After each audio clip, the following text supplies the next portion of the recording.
हमारे साथ कुंवरजी ग्रुप के रवि देवरा इस वक्त हैं और LKP सिक्योरिटीज के जतिन त्रिवेदी इस वक्त हमारे साथ हैं। और आप दोनों का बहुत शुक्रिया हमारे साथ इस शो पर जुड़ने के लिए। अब आपके पास मैं आती हूँ। जतिन सर, मुझे एक बात बताइए, जब से मिडिल ईस्ट में ये वॉर शुरू हुई है, सबसे ज्यादा अगर कोई टॉक ऑफ द टाउन या यूं कहें हीरो रहा है इसका, तो वो क्रूड रहा है। वॉलेटाइल इतना कि पूछो मत। लेकिन अब तो वॉलेटिलिटी के बाद हमने एक चीज जो देखी, वो ओपेक ने जो ऐलान किया अपने उत्पादन को बढ़ाने का, क्या ये फिर आगे प्राइसेस पे असर डालेंगे क्रूड के? देखिए, जब भी ये आउटपुट और सप्लाई जो है वो बढ़ती है तो तभी असर तुरंत आ जाता है। ये नॉर्मल टाइम्स में जो है वो तुरंत इफेक्ट देखने मिल जाता है, लेकिन फिलहाल जो है ना, ये नॉर्मल टाइम्स नहीं है। फिलहाल जो है वॉर प्रीमियम लगा हुआ है और आगे चलते हुए जो अनसर्टेनिटी का जो माहौल है उसके कारण से ये प्रीमियम जो है और बढ़ती जा रही है। हाल फिलहाल जो ये स्थिति है उसके हिसाब से इंट्राडे में रिएक्शन आ जाते हैं नेगेटिविटी के। लेकिन अब ओवरऑल सेटअप अगर देखोगे ना, तो जब भी कोई नेगेटिव साइड की न्यूज आती है अनसर्टेनिटी वाली, तो उसमें रिएक्शन बहुत तेजी से बढ़ती है। और जब ये कभी भी पॉजिटिव साइड की न्यूज आती है जहां पे कोई डीएस्केलेशन हो या अनसर्टेनिटी का वर्ड सर्टेनिटी पे कुछ आ जाए, तो यहाँ पे रिएक्शन बहुत माइल्ड आ रहा है। जैसे कि आज हम देख रहे हैं कि 1.5-2% की गिरावट है, और जब तेजी से बढ़ता है तब 4%, 5% इस तरह से बढ़ता है।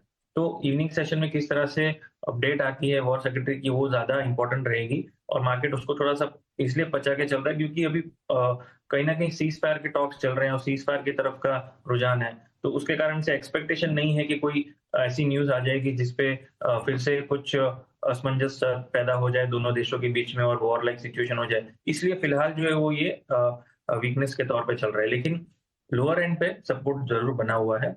ओवरऑल जो सेटअप है पूरा का पूरा सीधा, इसके अंदर $90 WTI के लिए बहुत ज्यादा इंपॉर्टेंट है। ये लेवल जो है वो टेस्ट हो जाता है लेकिन ये ब्रेक नहीं कर पाता है। तो WTI के अंदर जब तक $90 होल्ड कर रहा है ना, तब तक ओवरऑल सेटअप जो है पॉजिटिव है। और जब भी कोई भी डिप आता है 4-5% का, तो एक अपॉर्चुनिटी रहेगी।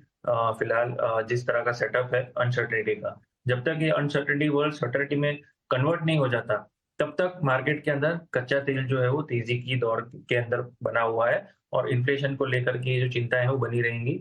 आगे चलते हुए जो सेटअप है कहीं ना कहीं पॉजिटिविटी के साइड के दिख रहे हैं कच्चे तेल के आउटलुक के हिसाब से। बिल्कुल, लेकिन ये अनसर्टेनिटी सर्टेनिटी में कब बदलेगी ये सिर्फ ट्रंप को पता है और किसी को नहीं। चलिए, अब शो में कुछ कॉलर्स को भी शामिल करने का हो गया है समय। तो पहले कॉलर हमारे साथ इस वक्त जसवंत जुड़ चुके हैं भिलवाड़ा से। जसवंत, पूछिए, क्या सवाल है आपका? मैम, मेरे क्रूड ऑयल में सवाल था। 9200 के 4 लोड सेल पड़े हैं, तो इस लेवल पे क्या करूं? एग्जिट हो जाऊं या वेट करूं? क्या करना चाहिए रवि सर इनको? मेरे हिसाब से यहाँ पे थोड़ा मंच के 6:30 बजे एक बार प्रेस कॉन्फ्रेंस हो जाने दे, एंड उसके बाद अगर कुछ मेजर नहीं आता तो प्रॉफिट बुकिंग आता है तो 9800 के करीब अगर मिल जाता है तो ट्राई करें कि यहाँ पे आप मंच के एग्जिट का कॉल लें। एंड जो स्टॉप लॉस आपका स्ट्रिक होना चाहिए 10,100। ये स्टॉप लॉस के साथ अभी पोजीशन को कैरी करें। मॉर्निंग में एक बार प्राइसेस ऊपर गए थे, पर 10,000 के ऊपर सस्टेन नहीं हो पा रहे हैं, तो आप अभी रुक सकते हैं। ओवरऑल मुझे लग रहा है कि यहाँ पे मेंस के सेलिंग साइड में रहना ज्यादा उचित नहीं होगा।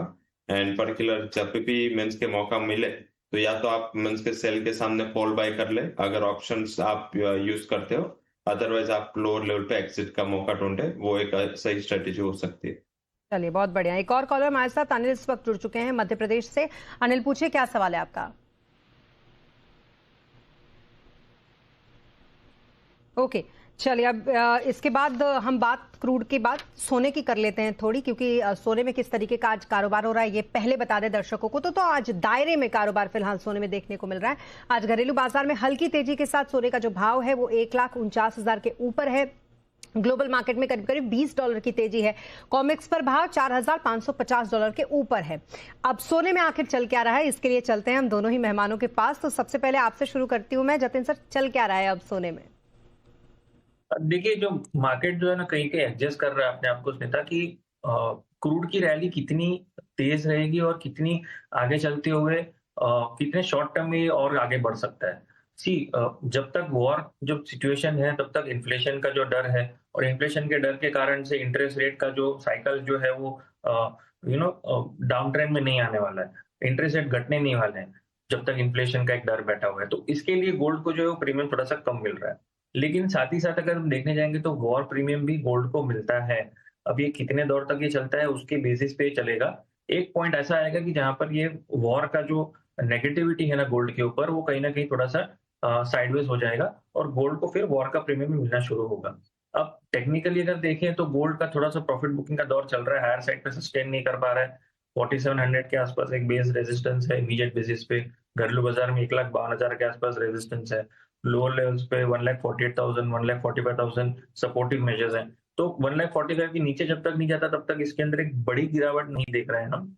हालांकि ऊपरी साइड में एक सस्टेनेबल रैली भी नहीं है और हायर साइड पे सस्टेन भी नहीं करेगा। सो 1,51,000 से लेके 1,48,000 से लेके 1,51,000 ये रेंज के अंदर ही फंसा हुआ थोड़ा सा दिख रहा है इस हफ्ते स्पेशली। ये डेटा स्पेसिफिक वीक है जिसके अंदर फोकस जो है वो कहीं ना कहीं यूएस के हैवी डेटा पर रहेगा, तो उसके बाद ही ये ट्रेंड ब्रेक करेगा। तो फिलहाल जो डे ट्रेडर हैं या स्विंग ट्रेडर हैं जो 2-3 दिनों के हिसाब से ट्रेड सेटअप करते हैं उनको ये रेंज समझनी जरूरी है। 1,51,500 आपका स्टॉप लॉस रहना चाहिए हायर साइड में अगर कोई भी शॉर्ट पोजीशन है, और लोअर एंड पे 1,49,000, 1,48,000 ये आपका स्टॉप लॉस रहना चाहिए जो भी लॉन्ग पोजीशन है। अभी फिलहाल जो है वो रेंज व्यू लेकर चल रहे हैं हम। तो 1,51,000 आपके लिए शॉर्ट, यहाँ पर आप जरूर स्टॉप लॉस लगाइएगा अगर आप शॉर्ट काटना चाहते हैं तो।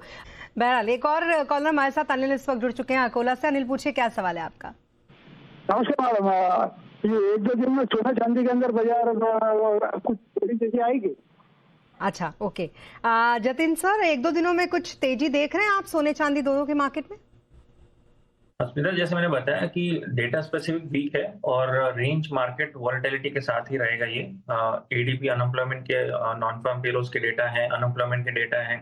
सो काफी सारे डेटा हैं जहां पर कलेक्टिव लिया जाएगा और वॉलेटिलिटी थोड़ी सी बढ़ती हुई रहेगी।